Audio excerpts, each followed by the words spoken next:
The morning began like any other, but the sky did not look the same. It's a pale silver instead of blue, and a strange shimmer moved across the clouds. People stopped in the streets, staring upward. Some took pictures, others called their families. In the middle of all the confusion, the news channels switched to emergency broadcasts. Something huge was appearing above Earth. Not one ship, not 10,000s. They were black, sharp-edged, and shaped like no aircraft anyone had ever seen. They formed perfect rows across the atmosphere, blocking sunlight in some places. For a moment, the world went dark in daylight. There were no greetings, no messages. The alien ships simply hung in the sky, silent and unmoving. Oh. The silence was worse than an attack. It was like a predator watching its prey. Around the world, people panicked. Cars clogged the streets, stores closed their doors, and families rushed to shelters. But inside the offices of world leaders, there was no chaos. They did not run. They did not shout. They looked at one another calmly, as if this was not a surprise at all. In a small apartment in New York, a young journalist named Maya sat at her desk, typing up a story about traffic delays. She almost ignored the flashing news alerts until she saw the images. Her hands froze over the keyboard. She opened the live feed from the International Space Station. The alien ships looked endless, stretching from horizon to horizon. But something about this moment felt strange to her. She remembered seeing military trucks on the highways weeks ago, moving at night with their lights off. Remembered seeing workers building strange structures near the river, structures that were covered in thick black tarps. It had seemed unusual then. Now it felt connected. On television, a science correspondent explained that all satellites beyond Earth had gone silent. No signals could pass through the strange energy field around the planet. Humanity was blind to the rest of the solar system. Then, a deep humming began. It came from the alien ships, low and steady, like the growl of a distant storm. The sound rattled windows and made people clutch their heads. Then it stopped. Maya's phone buzzed with a notification. It was not from the news, but from an anonymous account she had never seen before. The message was only 7 words. Phase 1 has begun. They've taken the bait. Her pulse raced. She reread the words. Bait? Did that mean this was planned? She tried to reply, but the account had already vanished. Across the city, sirens wailed. The government finally made a statement. A calm-faced spokesperson announced that citizens should stay indoors and remain calm. There would be no military engagement at this time. No one believed it. No one could understand why they were not fighting back. Outside her window, Maya saw something else. On the rooftops of certain buildings, panels were sliding open. Inside were large black devices that looked like giant metal flowers. She had never seen them before. They made no sound, but they were facing the sky, facing the alien ships. Her phone rang. It was her friend Jonah, who worked for a tech company with secret government contracts. His voice was urgent. Maya, whatever you're doing, stop. Get somewhere safe. Don't ask questions. It's not what it looks like. She pressed him for answers, but he hung up. Back in the sky, one alien ship finally moved. It glided slowly toward the surface, glowing with pale green light. The crowd in Times Square scattered, fearing an attack. But the ship did not fire. Instead, it released a slow wave of light across the city. Streetlights flickered, cars died in the middle of the road, and all electronics shut down. Maya's phone went dark. Her computer shut off. Even her watch stopped ticking. She grabbed her camera, which still worked because it was mechanical, and ran outside. She took photos of the massive ship hanging over Manhattan. Then she noticed something odd. On the very top of the alien hull, she saw a tiny human-shaped figure. Her breath caught. It was wearing alien armor. Ow. But she could tell by the stance, by the way it moved, that it was human. She tried to zoom in, but the light from the ship flared, blinding her view. The figure disappeared inside the alien vessel. In the silence that followed, she heard the faint sound of helicopters far away. But when she looked up, She saw no helicopters, only more alien ships moving into position. Then another strange thing happened. The black devices on rooftops began to hum quietly. A soft vibration spread through the streets. People didn't notice, they were too busy running for safety, but Maya felt it in her bones. It was like the city itself was waking up, she thought. Of the message again. Phase 1 has begun. Was the invasion really an invasion? Or was this something else entirely? A sudden roar shook the air as one of the alien ships exploded, not from human fire, but from inside. Pieces of metal rained down, smashing into buildings. People screamed, but Maya didn't run. She kept her camera on the burning wreck, snapping photo after photo. She knew then that someone, somewhere, had just started a war. Ow. And it might not be the aliens. Far above, more alien ships began moving. And far below in the deep tunnels, under the city, something massive began to rise. Maya could feel it, the real fight hadn't started yet. And for some reason, humanity was smiling. Maya barely slept that night. Every time she closed her eyes, she saw the burning alien ship and the human-like figure standing on it. She wanted answers, but the city was in lockdown. No one was allowed outside without clearance.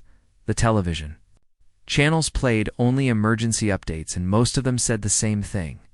Stay inside. Stay calm. Do not resist. It felt strange, almost rehearsed. The leaders were not panicking. They were not begging the aliens for peace. In the early hours of the morning, Maya heard heavy engines outside. She peeked through her blinds and saw a long convoy of military trucks moving down the street. They had no lights on, and soldiers inside wore dark armor, different from normal army gear. The trucks carried large containers, each covered with thick black tarps. She had seen trucks like these before, weeks ago. At the time, she thought it was just military training. Now, she wasn't so sure. She decided to follow them. Her old motorbike still worked because it had no electronics. She rode slowly behind the convoy, keeping her distance. The trucks moved toward the edge of the city, then turned onto a road leading into the mountains. Eventually, they stopped at a tall metal gate guarded by soldiers. Beyond the gate was a tunnel entrance, big enough for tanks. Maya parked her bike behind some trees and took out her camera. She zoomed in, snapping pictures of the trucks entering the tunnel. She noticed that once they passed inside, they didn't come back out. It was like the mountain was swallowing them. Before she could get closer, a hand grabbed her shoulder. She spun around, ready to run, but it was Jonah. His face was pale. His voice was low. "You shouldn't be here," he said. "If they see you, you're done." "I need to know the truth," she whispered. "You work with them, don't? You know what's going on." He glanced around, making sure no one was listening. Then he pulled a small card from his pocket and handed it to her. "Go to this address at midnight. Tell them I sent you. Whatever happens, don't refuse." Before she could ask more, he slipped away into the darkness. The rest of the day passed slowly. Alien ships still floated above the city, silent and still, as if watching. Once she saw one of them release a swarm of small drones that scanned the streets. The drones didn't attack anyone, they just observed, then returned to their ship. When midnight came, she put on a dark jacket, hid her camera in her bag, and took a taxi to the address Jonah had given her. It was an old warehouse near the docks, with no signs and no lights. She knocked on the door.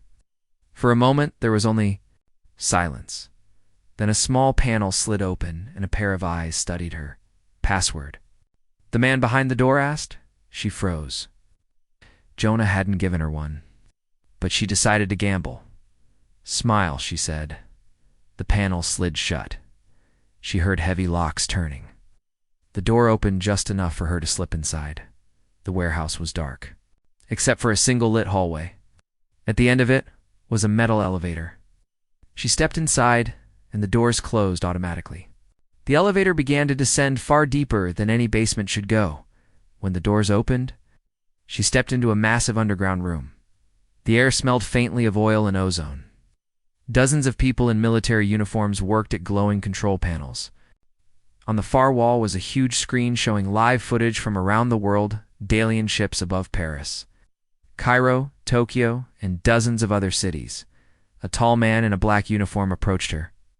His eyes were sharp, but there was something almost amused about his expression. "So, you're the journalist Jonah told us about," he said. "My name is Commander Hale, and you're about to see something most people will never believe." He led her to a large window. Behind the glass was a hangar, and in it stood machines unlike anything she had ever seen. They were tall, humanoid-shaped, covered in armor that looked both alien and human. The machines glowed faintly blue, and their eyes lit up when technicians touched their control panels. "These are hybrid units," Hale explained. "Half our design, half theirs. We've been building them for years." "Years?" Maya asked. "But how? The aliens only arrived today." He smiled faintly. "No, they arrived a long time ago. They just didn't know it, before she could." Ask what he meant. An alarm sounded. Red lights flashed, and the giant screen showed multiple alien ships moving out of formation. "They're beginning. Phase 2, Hallie said calmly. "Which means it's our turn." The technicians began rushing around the room, issuing orders. In the hangar, the hybrid units powered up, their engines humming like deep thunder. Maya watched in shock as one of the units opened its cockpit and a human pilot stepped out, still wearing alien armor. She recognized the armor instantly. Was the same kind she had seen on the figure standing on the alien ship the day before. "Who are they?" she asked quietly. "They're ours," Hale said. "We sent them to live among the aliens years ago. They learned everything: how they think, how they fight, how they lose this invasion." He looked at the screen, watching the alien ships descend. "Is exactly what we wanted." Her heart pounded. The thought was insane. Earth wanting to be invaded. But she could see it in his eyes. They were not scared. They were ready. On the big screen, alien ships began landing in what looked like open, undefended areas. But as soon as they touched the ground, entire hillsides split open, revealing hidden cannons and missile launchers. The first wave of alien troops never stood a chance. Maya raised her camera to take a picture, but Hale put a hand on hers. "No photographs. Not yet. The world will know soon enough, but when we decide." The commander turned back to the operations floor and gave a single order. "Activate the smile." And in cities across the world, hidden weapons began to rise. From the Earth, Maya didn't know what the smile was. But the look on Hale's face told her one thing: whatever it was going to change everything. The ground shook under Maya's feet as the hangar came alive. The hybrid unit stall, armored and glowing, moved toward massive elevators that would carry them to the surface. Their heavy steps echoed like drums before a battle. "Commander." Hale walked to the central console. The large screen showed alien ships scattering across the planet, trying to avoid the sudden appearance of Earth's hidden weapons. But Hale didn't look worried. "They think we're just defending," he said to Maya. "But they don't know this is the opening move." Maya's eyes kept going back to the human pilots wearing alien armor. Their movements were too confident, too natural. They weren't just wearing stolen gear, they looked like they belonged in it. One of them noticed her staring. His helmet. Visor slid open, revealing sharp green eyes and a faint smile. He gave her a quick nod before stepping into his machine's cockpit. "Who is that?" she asked. Hale didn't answer. Instead, he gestured for her to follow him. They stepped into a small observation room with a wall of glass, looking out over the command floor. From here, she could see multiple teams tracking alien movements in real time. On one screen, a massive alien transport ship hovered above the Atlantic Ocean, lowering strange structures into the water. On another, alien troops marched through the streets of an African city, their weapons glowing faintly blue, but the most unsettling feed was from space. Several alien ships had begun moving back toward the edge of the atmosphere, as if they suddenly realized they might be in danger. Hale tapped a button on the console. "Prepare Operation Smile. All fronts." A voice came through the speakers. "Operation Smile confirmed. Launching in 60 seconds. Maya's pulse quickened. She still didn't know what smile meant, but she could feel the tension. In the room, the soldiers were focused, almost eager. Then, without warning, the lights dimmed. A soft vibration spread through the air, the same one Maya had felt on the rooftops the day before. The vibration grew stronger until it was almost a hum. 10 seconds, voice announced. Maya leaned toward the glass, watching the hybrid units rise on the massive elevators toward the surface. 5 seconds. Hale's eyes never left the screens. Watch closely, he said quietly. This is the part they never saw coming. 2, 1. Launch. The hum suddenly became a deep, powerful roar. Across the planet, hidden launch bays opened in mountains, rivers, and even, inside, abandoned skyscrapers. Sleek black missiles shot into the air, not toward the alien ships above the cities, but toward the largest ones still hanging in high orbit. On the big screen, Maya watched in awe as the missiles didn't explode on impact. Instead, they stuck to the ships, digging into their hulls like claws. Seconds later, the alien vessels began to flicker, lights dying, engines shutting down. They're not bombs, Maya realized aloud. Hale glanced at her. No, they're viruses. We just infected their entire fleet. On one feed, an alien ship spun out of control, flames bursting from its engines. On another, a vessel split apart as its own power core overloaded. But the most shocking sight came from the Atlantic feed. The giant alien transport that had been lowering structures into the water suddenly tilted and crashed into the ocean, sending waves as high as skyscrapers. The command center erupted in cheers, but Hale raised his hand for silence. Don't celebrate yet. This is just the first step. The big screen shifted to show a map of the alien landing zones. Red dots marked their positions, spread across every continent. Hale pointed to one of the dots in South America. 6. Move in. I want it clean. The feed switched to a helmet camera from one of the human pilots. Maya watched as the pilot's hybrid unit emerged from the elevator into a ruined city. Alien troops were everywhere, scanning buildings and smashing through doors. The pilot didn't hesitate. The machine moved with impossible speed for its size, dodging incoming fire and crushing alien soldiers with its armored fists. Plasma blasts bounced harmlessly off its reinforced plating. And then Maya saw something strange. The aliens weren't fighting like they normally would. They looked confused. Their formation was broken, their weapons misfiring. They're disoriented, she whispered. Hale nodded. The virus doesn't just hit their ships. It scrambles their targeting systems, their communications, everything. Right now, they can't even talk to each other properly. The pilot on the feed moved through the streets, clearing them in minutes. The alien troops tried to retreat toward their landing craft, but before they could escape, the craft exploded from the inside. Another one of ours, Hale said. Embedded months ago. Maya's mind spun. This wasn't just defense. This was a plan that had been in motion long before the aliens even appeared in the sky.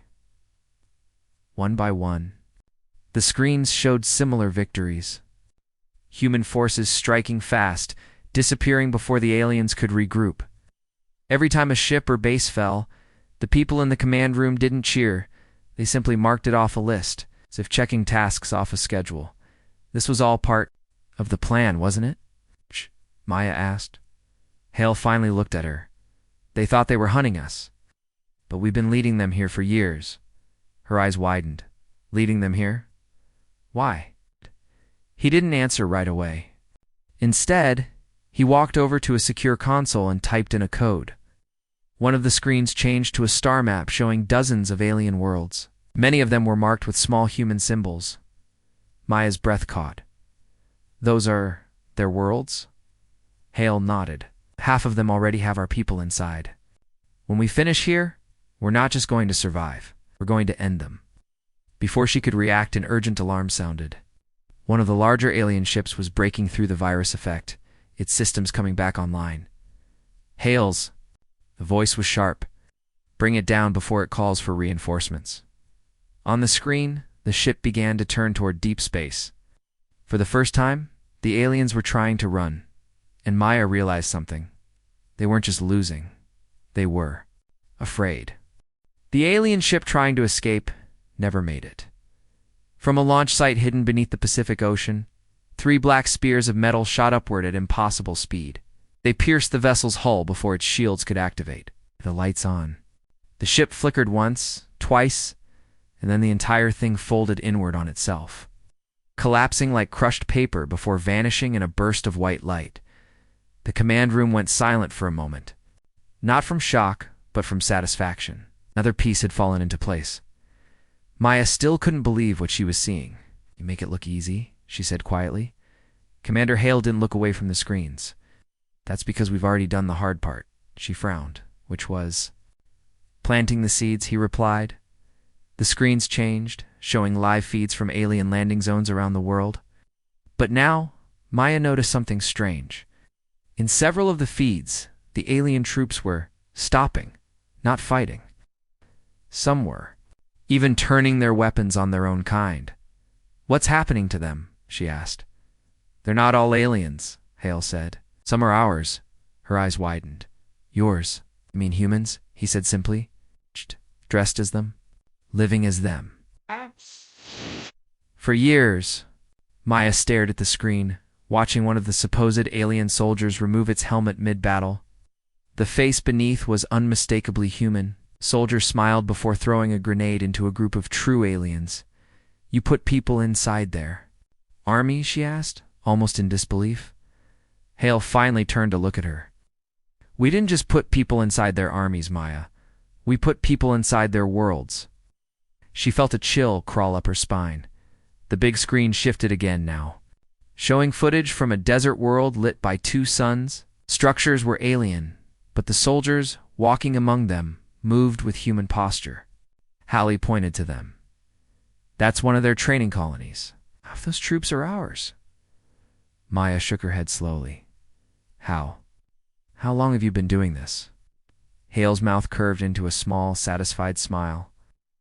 "Since the first time they came here, a long time ago. Back then, they didn't come in force. They sent scouts. They thought we were primitive. But we learned quickly. We captured some of them, took their tech, studied their language, and then we gestured toward the hybrid units in the hangar. We made ourselves look like them." Mind raced. All those strange sightings, all the UFO rumors, all the unexplained disappearances, it had all been part of something much bigger on the screen. One landing zone suddenly erupted into chaos. Alien ships were landing reinforcements. But as soon as the troops stepped out, some of the aliens among them turned and opened fire on their own side. The true aliens scrambled to respond, but they were caught between human forces on the ground and hidden weapons in the buildings. "This is why we let them think they could win," Hell said. "They brought their best soldiers here. Now they're surrounded on a planet they thought was defenseless." Maya leaned closer to the glass as she watched the feed. "You were never trying to keep them away," she realized. "You wanted them to come." Hale's expression hardened. "The only way to kill an empire is to cut off its head. The head only comes when it thinks it can bite." Before she could reply, a voice shouted from the operations floor. "Commander, we have a problem, Sector 9 breach." One of the feeds showed an alien strike team breaking through a hidden bunker in Europe. The defenders fought hard, but the aliens moved with purpose, targeting something deep inside. "They're going for the relay core," Hale muttered. Maya glanced at him. "What's that? Our control hub for the infiltration network?" "They destroy it. We lose contact with every human agent in their territory." Hal didn't hesitate. "Deploy Phantom Team." The screen switched to a helmet cam feed. The view was from a soldier moving through underground tunnels at high speed, rifle ready. The tunnels were narrow, lit only by emergency lights. When the soldier reached the breach point, Maya's breath caught. The aliens weren't just trying to destroy the cord, they were trying to take it. Explosions shook the tunnel as the soldiers' team engaged the invaders. The feed was chaotic, but one moment stood out. A massive alien in black armor charged toward the camera, and then stopped, looking confused. Slowly it reached up, removed its helmet face. The man grinned at the camera. "We've got this." Finish the job. The feed cut out. Maya stepped back from the glass, her mind spinning. They're everywhere, she whispered. Hale nodded once. That's the point. Another screen lit up with a fresh transmission alien language, translated in real time. The voice was harsh, almost desperate. To all units, it said, Earth is compromised. Great. Retreat to high orbit and prepare for full planetary strike. Jaw tightened. They're scared enough to burn the whole planet. Maya's heart pounded. And what happens if they do? He glanced at her, and for the first time his smile looked dangerous. They won't get the chance. From deep underground, something massive began to move. On the screens, satellites previously disabled flared back to life, revealing a swarm of objects rising from Earth's oceans and deserts. Maya realized they weren't missiles. They were ships. Human ships, and every single one was heading straight for the alien fleet above. The sea split open like it was alive. From the depths rose massive black ships, water cascading off their armored hulls. Some looked like giant blades, others like arrowheads. They moved without making waves, sliding across the ocean's surface before. Lifting silently into the air, from deserts, mountains, and hidden craters, more ships emerged. They rose slowly at first, then shot upward, cutting through the clouds. Maya watched from the command room's giant screen, hardly breathing. We had all this hidden? Hale nodded. For decades, the alien fleet above the planet shifted into defensive positions, their triangular warships glowing with bright energy shields. They expected missiles, maybe fighter jets, not an entire human armada rising from the planet's surface. In orbit, the two forces faced each other. It was the first time humans had shown the aliens their real strength. Hale's voice was calm. Tell the captains to hold. Make them think we're afraid to fire. On the big screen, Maya saw the alien ships begin to spread out, trying to encircle the human fleet. One of the technicians frowned. Commander, if they close that gap, we'll lose the chance to break through. That's exactly what we want, Hal said. Maya turned to him. You're letting them get closer? He looked at her, his eyes glinting. The closer they are, the bigger the smile. The word sent a chill down her spine. She had heard it before, but still didn't know exactly what it meant. The alien ships tightened their formation. Plasma cannons began to charge, glowing brighter and brighter. Any second, they would unleash a storm that could tear the human fleet apart. Hale waited and waited. Commander, a voice on the comms urged, they're about to fire. Tone didn't change. All ships activate the smile. On the screen, every human warship lit up with thin, curved lines of bright blue light. From above, they formed wide arcs together, making the shape of a giant smile in space. Maya's breath caught. That's it? She whispered a pattern. She didn't understand until the alien fleet fired. Bolts of plasma, beams of energy, and streams of missiles hurtled toward the human formation. But as they entered the glowing arcs, they bent a wavering off course, colliding with each other or vanishing into sudden folds of space. Hale's smile deepened. Smile isn't just for show. It's a distortion field. Your weapons can't pass through it, but ours. On cue, the human fleet opened fire. Dozens of rail cannons launched projectiles faster than light. Missiles streaked forward, weaving through the distortion like arrows through wind. Alien shields flared, then shattered. Ships broke apart in bursts of flame and debris. The alien fleet tried to retreat, but the distortion field trapped them.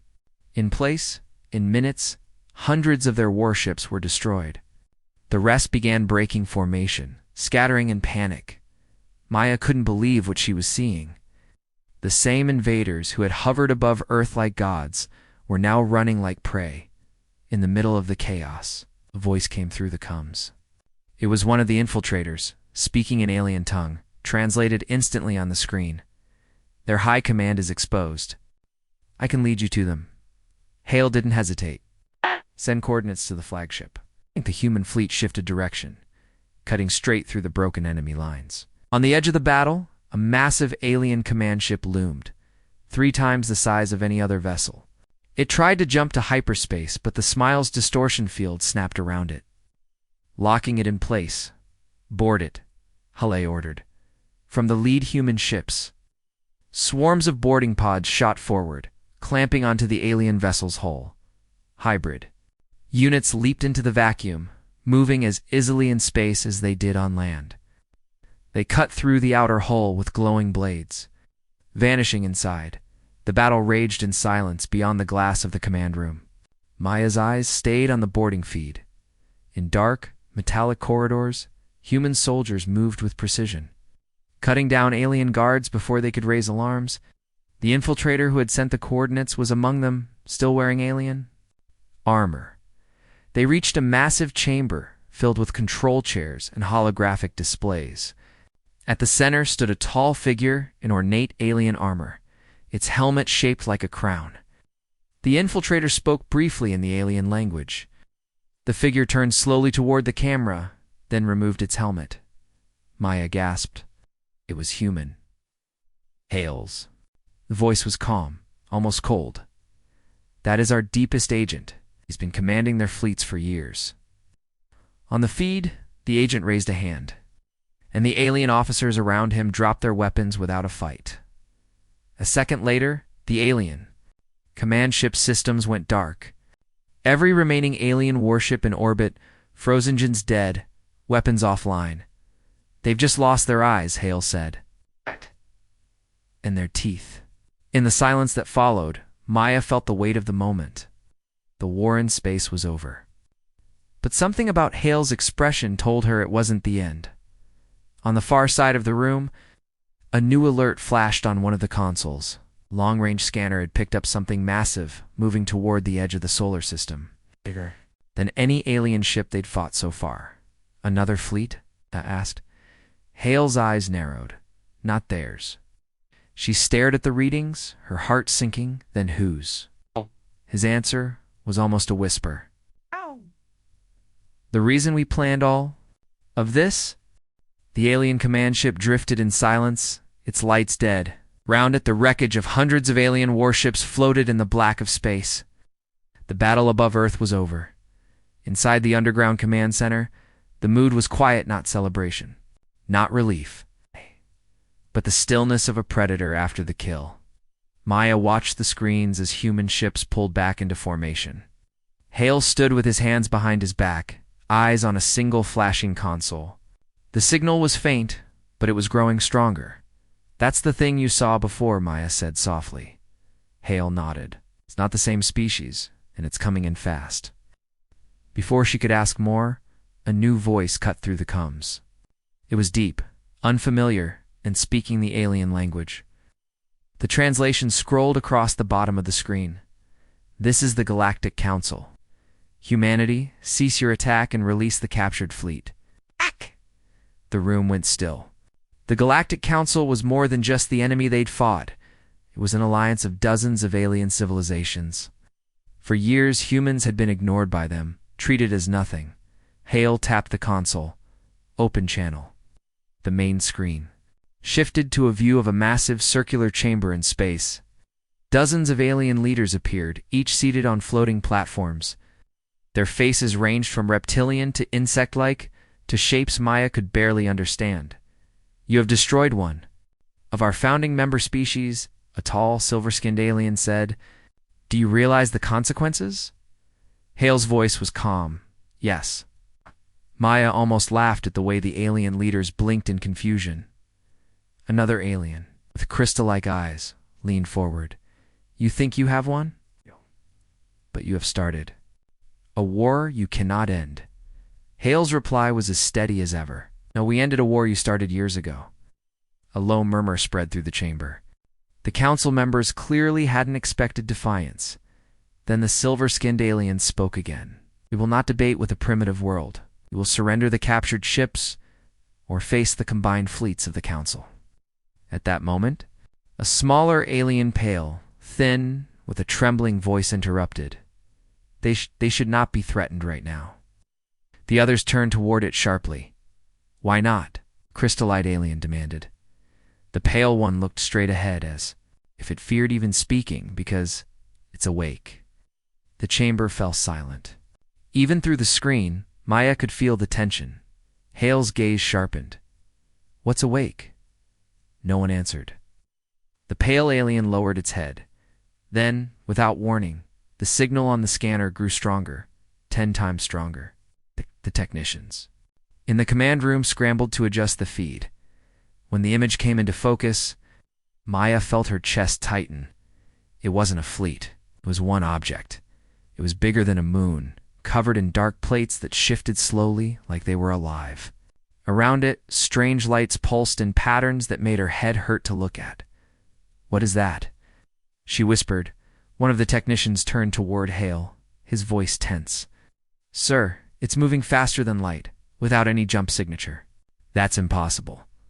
Hale didn't answer right away. His eyes stayed locked on the screen. Not impossible, just old. Very, very old. On the council's feed, chaos erupted. Several alien leaders were shouting over each other, demanding action. Few even vanished from their platforms.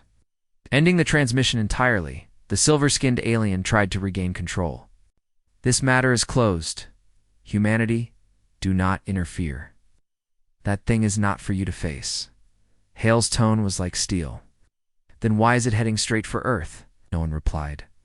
The feed from the council cut abruptly. The screen returned to the image of the massive object, now closer, its strange lights pulsing faster.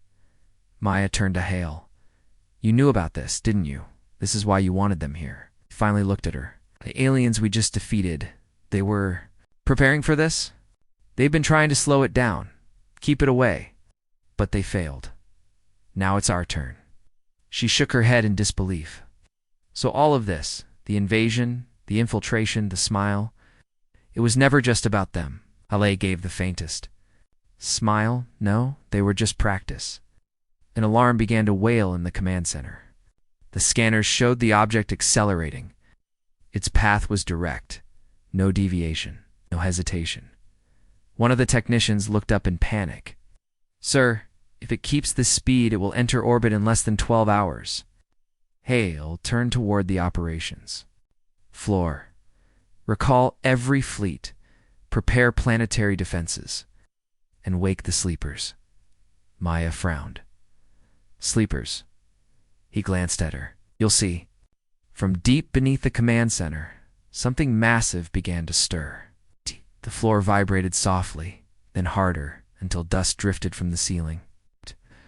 For the first time in decades, inside them were ships unlike any Maya had seen before. It's not sleek like the fleet in orbit, but angular, built for something heavier. Their hulls were etched with markings that looked older than any human writing. Maya stepped closer to the glass, staring. "What are those?" Hale's answer was quiet, almost reverent. "The ships we didn't want to use." Above Earth, the human fleet began to fall back into tighter formation. But this time, the smile distortion wasn't just for defense, it was focusing, condensing, aimed directly at the path of the incoming object. Maya realized something terrifying. The smile wasn't just a shield. It could be a weapon. And for the first time, she saw something in Hale's eyes she hadn't seen before. Not just confidence, not just planning, something darker. The great chamber of the alien flagship was quiet, except for the hum of energy flowing through its walls. Maya stood at Hale's side, surrounded by a squad of armored soldiers. Above them, massive windows showed the black void of space and the shape that was getting closer every minute. A door opened at the far end of the hall. The alien emperor entered. He was tall, his body covered in dark metallic armor that seemed to grow from his own skin. His eyes glowed faint gold. He walked slowly, like every step was measured. Behind him, alien guards stood in perfect silence. Hale didn't move. "You've been avoiding us," he said. The Emperor's voice was deep, layered with an echo that made the air feel heavy. "I did not come to speak of war. I came to speak of survival. Survival. You brought your war to Earth." The Emperor's eyes shifted to her, "because you are the only ones who might stop what is coming." For a long moment, no one spoke. Hale's expression didn't change. "The object," he said finally. "You know what it is?" The Emperor stepped closer, his armor making a faint scraping sound. It is not an object. It is a life form. A predator, older than your sun.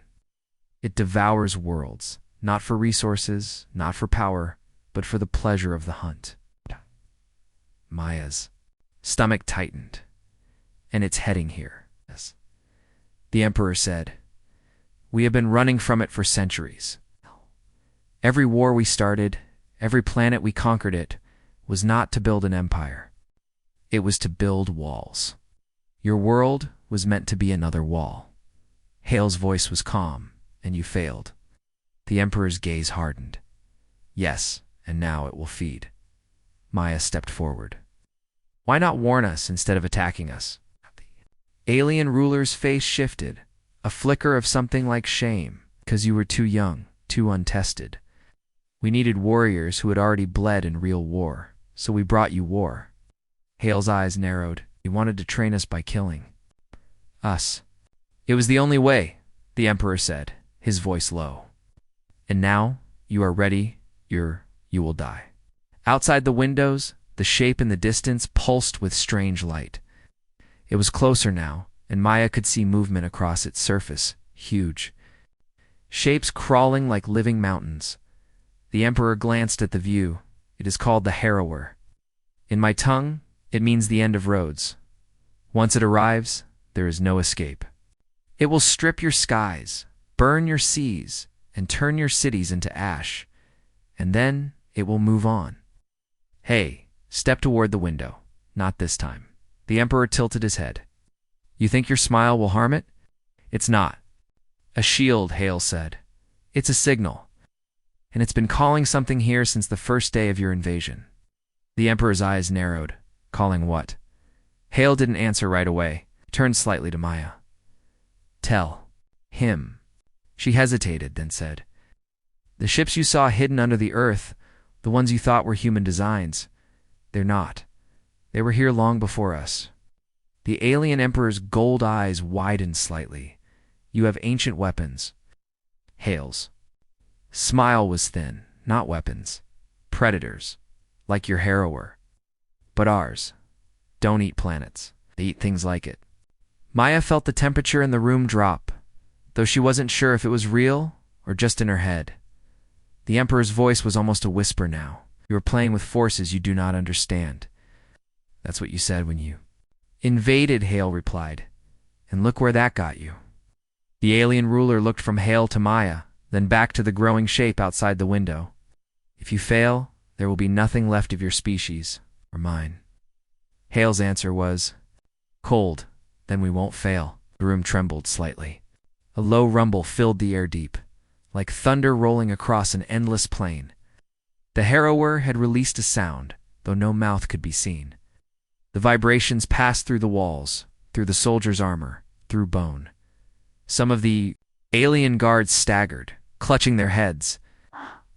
Maya felt dizzy, but forced herself to stay standing. The Emperor's voice cut through the sound. "It is hunting us already. You must fire your ancient weapons before it closes the distance." Hale's reply was flat. "They're not ready yet." "Then they will never be," the Emperor said sharply. "It will reach your world in less than 6 hours." Maya looked at Hale. "If it's that fast, we still have time," Hale said. But his jaw was tight, and Maya could see the calculation in his eyes. The Emperor took a slow step forward, lowering his voice. "If you fight it alone, you will lose. My fleets will join you, but you must command them. My people will not follow me now." Maya's eyes widened. "You're offering him your entire fleet?" The Emperor didn't look at her. His gaze stayed locked on Hale. "I am offering him survival for both our species." Hale studied him for a long moment. Then he said, "Fine. But understand this. When this is over, the war between us is over too. You try anything again, and there won't be enough left of your empire to bury?"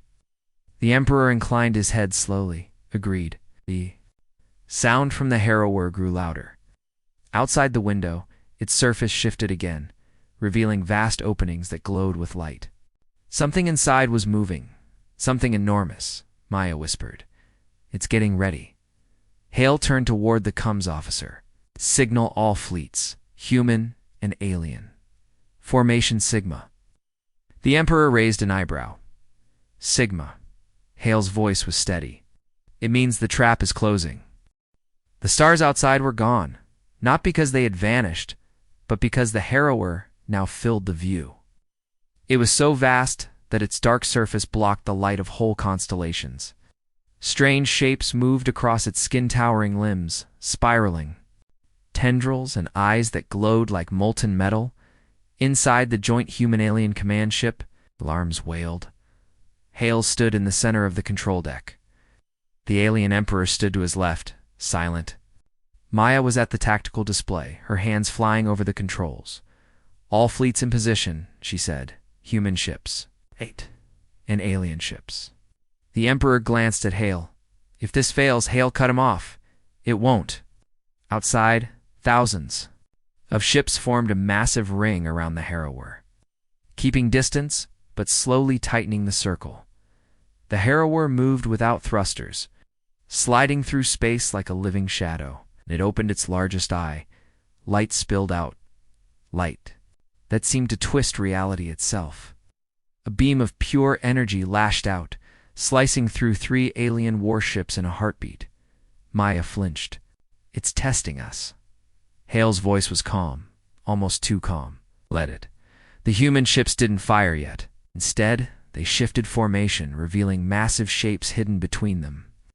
From the blackness came the ancient ships, sleek, black and shaped like blades. Their surfaces shimmered with patterns no human had built. The Emperor's eyes widened. They are alive. Hale didn't answer. The ancient ships moved without visible engines, drifting closer in total silence. The harrower turned its eye toward them. For the first time, it hesitated. Then it screamed. The sound wasn't in the air. It was in the mind. Every crew member, human and alien, felt it like claws scratching inside their skulls. Maya gritted her teeth, refusing to fall. What they are, she said through clenched jaw. Hulla gave the order. Release them. The ancient ships surged forward faster than any fleet had ever moved. Their black surfaces split open, revealing jagged maws filled with light. The harrower struck first. Tendrils as thick as cities lashed out, smashing through the void toward the ancient hunters. But the hunters moved like predators in water darting. Twisting, biting, one hunter clamped its glowing maw onto a tendril. The harrower's skin tore open like paper, spilling blinding light into space. Another hunter struck at the creature's side, tearing away chunks the size of mountains. The fleets joined in. Human railguns and alien plasma beams fired together, hammering the wounds the hunters had made. The harrower's massive body twisted, its surface shifting to form shields of living matter. But the hunters shredded them apart. On the command deck, Maya's hands moved faster. It's trying to break the circle. Hale's voice snapped through the coms. Close formation. Don't let it out. The harrower's eye glowed again. A wave of energy burst out, throwing ships aside like leaves in a storm. Dozens of vessels were destroyed instantly. One of the hunters took a direct hit, its body shattering into fragments of burning black crystal. The Emperor growled, Your predators can die too. They were never immortal, Hal said, just hungry. The surviving hunters swarmed the harrower, biting deep into its core. The creature thrashed, but the circle of ships tightened again, hammering it from all sides. Then Maya saw it. It's charging something big. On the harrower's underside, a new opening formed. Inside, light gathered into a sphere so bright it looked like a newborn star. The Emperor's voice was grim. That will destroy everything within this system. Hale's voice was steel. Then we stop it now. He hit the override on the control panel. Every human ship lit up with the same signal. The ancient hunters reacted instantly. They stopped biting and instead dove straight toward the glowing core. The harrower roared, trying to swat them away. One was crushed instantly. Another was torn apart. But 2 made it inside. For a moment, nothing happened. Then the harrower's body convulsed. Cracks of light tore across its surface. The sphere inside collapsed in on itself and exploded. The blast wasn't fire. It was a silent wave of light that swept across space. The human and alien ships were thrown back, systems flickering. The Harrower's vast body shattered into fragments, each piece dissolving into dust before it could drift far. When the light faded, only the stars remained. The command deck was silent. Crew members stared at the empty void where the Harrower had been. Maya finally spoke. "It's over." The Emperor looked at Hale. "We are in your debt." Hale shook his head. "No, we're even. You brought war to Earth. You trained us for this. But it's done now. Stay away from our world." The Emperor's gold eyes narrowed, but he nodded slowly. "Agreed." On the main screen, the surviving ancient hunter drifted past, its black surface glowing faintly. It didn't stop. It didn't signal. It simply moved away, vanishing into the deep void. Maya watched it go. "Where's it going?" Hale's answer was quiet. "Hunting." The comms officer broke the silence. "Sir, incoming transmission from Earth. They're cheering. All of them." Hale allowed himself a small smile. "Good. Tell them," he paused, looking at the stars where the Harrower had been. "Tell them the plan worked.